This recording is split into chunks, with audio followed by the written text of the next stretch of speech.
Church thought leaders and consultants and coaches are all talking about the trends we're going to see in 2025 in the church world. And I think it's really interesting to read those sort of blogs, listen to those podcasts, watch those videos.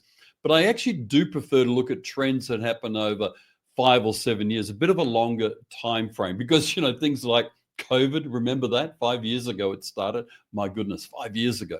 They can disrupt all that sort of idea of what's coming. But I think I'll jump onto it anyway and give you an idea of the three major trends that I think will emerge in 2025 and to get strengthened in this year. I'm also going to tell you what's not changing, two things that are not going to change this year.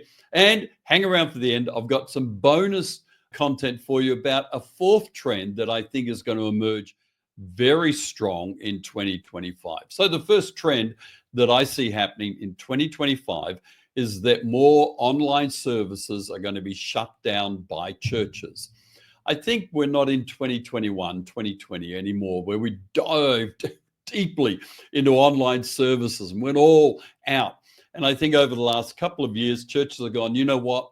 This is a lot of energy, a lot of time, a lot of resources. I don't think we're really getting any return really strongly from this. And I've got another video coming up about who's actually watching online. Keep an eye out for that. But I think a lot of pastors are going, you know what? We're going to shut it down. We're going back to in-house services. Come to church, join, be around people, because it's far more I think powerful and impactful as well. So I think out of this trend, pastors will go, well, I've got all this camera gear now. I've got lighting. I've got all this kind of techniques and abilities and skills I've learned. What should I do? And I think what we'll see is a rise of vertical video. What do I mean by vertical video? It's basically shorts, reels, stories, TikTok, and you can do a 45-second vertical video to your phone. Maybe with a little lapel mic, but even if you don't use that, you can have a very impactful 45-second video that you put onto TikTok, Instagram, Facebook, and YouTube. Stories, shorts, reels, whatever they're called, little vertical videos that any pastor can do a couple of times a week, just utilizing content from this sermon. And I think we'll see more vertical video pastoring going on and less of the online service. The second trend that I'll see is related to a vibe that's going on at the moment. I don't know if you've been aware of the Joe Rogan, Wes Huff interview that happened on the Joe Rogan Experience. Now, I don't watch a lot of Joe Rogan. I do watch a lot of his clips that come up in my YouTube shorts, and he's an interesting guy, interviews very interesting people. But he did this 3-hour interview, around 3 hours is his normal interview, with a guy called Wes Huff, who had a discussion with a guy called Billy Carson about the authenticity of the Bible. And this interview with Joe Rogan, it has gone off. And there is this feel and this vibe around guys like Glenn Scrivener and Justin Brearley in the UK are kind of promoting this sense that there's a new feel, there's a new vibe, that there's not so much anti-church, but there's actually, wow, maybe the church has got some relevant things to say.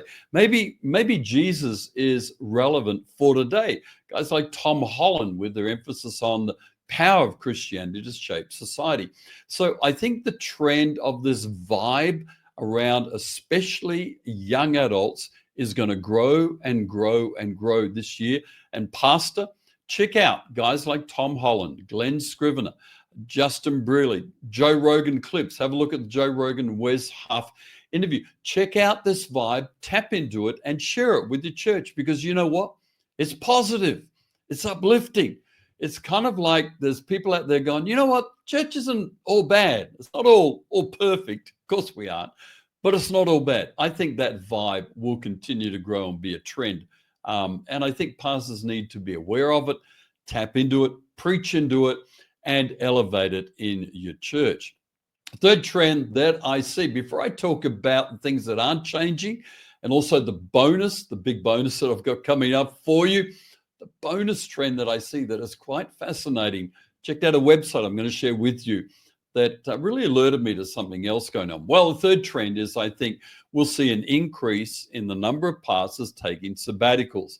A friend of mine is on an 8-week break from their church in Australia. We call this long service leave. You get extra holidays as your tenure of service increases in the life of your employment and in your church.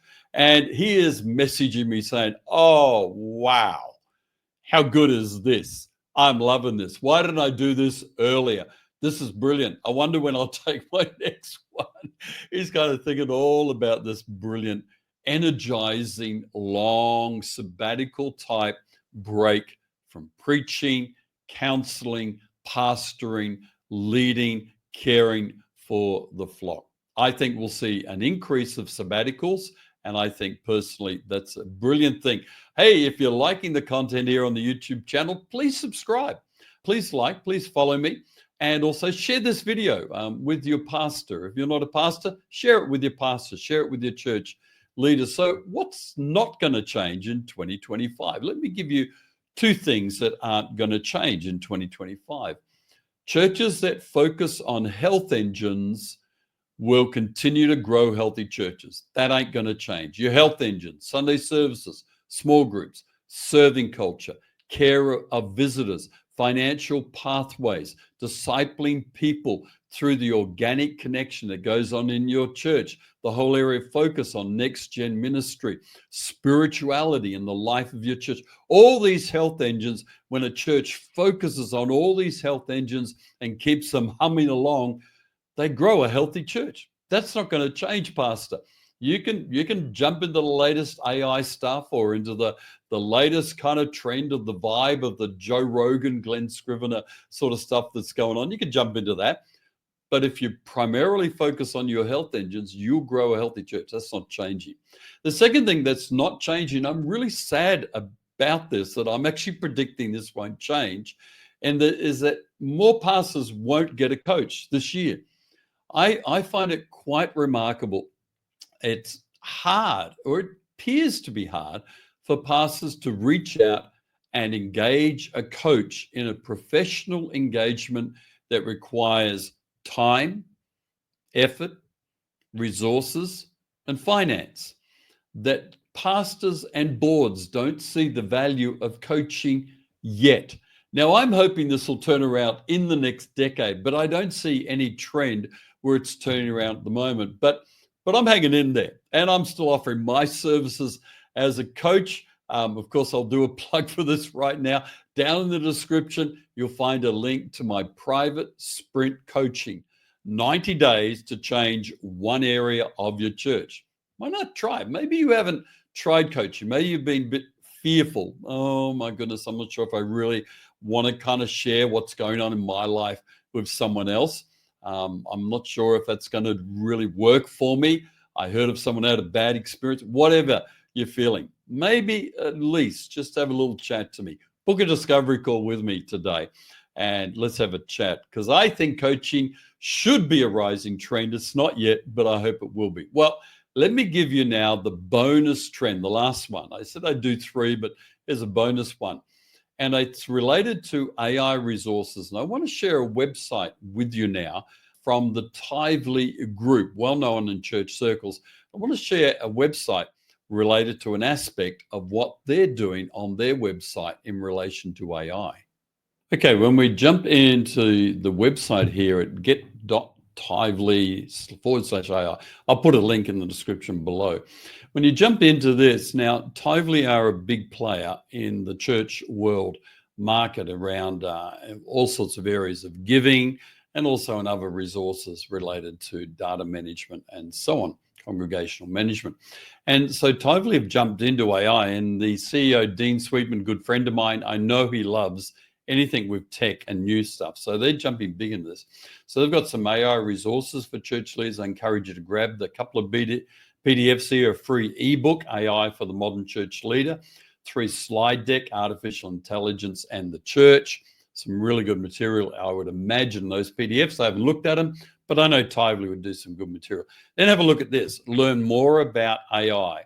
And it's interesting to watch the more recent blog posts. These might be videos as well, but here you go. The power of church internships and AI in ministry, the benefits of AI in the church, and a church using AI, insights from Pastor Peter Haas. Church tech, the AI revolution, unlocking the power of AI in sermon preparation. 3 reasons why pastors should use AI, the benefits of online giving according to AI, and 3 ways pastors can utilize AI and ChatGPT for more effective ministry. What you're going to see coming up in the year ahead, guarantee you this, is that more and more churches will begin to utilize AI in ways that will save time, save resources, and will save pastors a whole heap of energy in regards to repetitive tasks. AI agents in the next 3 years, the trend will be they will begin to save pastors huge amounts of time and focus and energy so they can focus in on leadership and pastoring.